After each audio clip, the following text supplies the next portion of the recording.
In February 2009, a woman walking her dog on the West Mesa of Albuquerque, New Mexico, stumbled upon a bone. Trusting her gut instinct that the bone wasn't from an animal, she sent a photo to a relative who worked in the medical field. The relative confirmed that the picture appeared to show a human femur. Police were called, leading to the discovery of the skeletonized remains of 11 murdered women, girls, and 1 fetus. Thus began one of New Mexico's most haunting mysteries, the unsolved case of the West Mesa bone collector.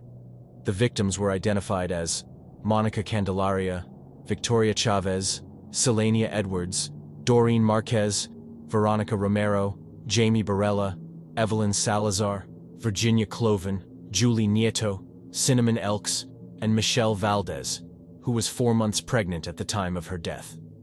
They were all between the ages of 15 and 32 at the time of their deaths. It is believed that the victims were buried between 2001 and 2005, as satellite images from that period showed tire tracks and disturbed soil at the site. The area was set to be developed into housing, but construction was halted following the collapse of the housing bubble in 2008. After neighbors complained about flooding at the site, the developer constructed a retaining wall to redirect stormwater into a nearby retention pond. This work inadvertently exposed bones at the surface, leading to the 2009 discovery. Authorities suspect the murders could either be the work of a serial killer or possibly linked to a sex trafficking ring, as many of the women had connections to sex work or drug use.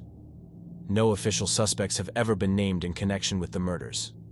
In 2010, a reward of up to $100,000 was offered for information leading to the arrest and conviction of the person or persons responsible. Over time, several men have attracted police attention, though they have not been named as full suspects. Lorenzo Montoya was a resident living less than 3 miles from the burial site and was suspected due to his proximity and history of violent attacks on sex workers. In 2006, he strangled a 19-year-old sex worker, but was shot and killed by her boyfriend before police could apprehend him. Dirt trails led from his trailer to the burial site, and police believe the murders stopped after his death. A video found in his home also showed disturbing footage of him with a possibly deceased woman. Fred Reynolds was a pimp who knew one of the missing women and had photos of missing sex workers. Reynolds died of natural causes in January 2009, and no conclusive evidence tied him to the murders. Ron Irwin was a photographer from Missouri who frequently visited the New Mexico State Fair. In 2010, police confiscated tens of thousands of photos from his properties in Joplin, Missouri. However, they later cleared him as a suspect. Scott Lee Kimball is a convicted serial killer in Colorado who was investigated but denied involvement in the West Mesa murders. Joseph Blee, dubbed the mid-school rapist, was investigated after police connected him to a 1980s rape case and found his DNA linked to a deceased sex worker. A tree tag found at the West Mesa burial site was traced to a nursery he frequented. Blee had women's underwear and jewelry that did not belong to him or his family in his home, and allegedly admitted to hiring the West Mesa victims, whom he referred to as trashy.